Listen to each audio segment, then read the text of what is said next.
కామాఖ్యాదేవి శక్తిపీఠాల్లో ఒకటైన కామాఖ్యాదేవి మందిరం.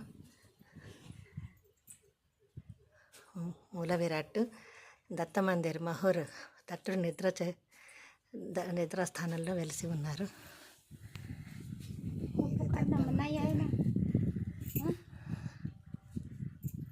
సూర్యాస్తమయం కాసేపట్లో దత్తుడు నిద్ర చేయడానికి వస్తాడు. ఇదే దత్త మందిరం. ఇక్కడి నుంచి కనిపిస్తున్నదే దూరంగా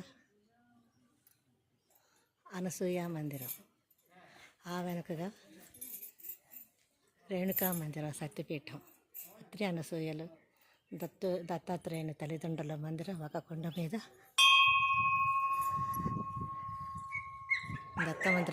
దత్తశిఖరం ఇంకో కొండ మీద, రేణుకామాత ఒక కొండ మీద వెలసిన దివ్యక్షేత్రం మహూర్.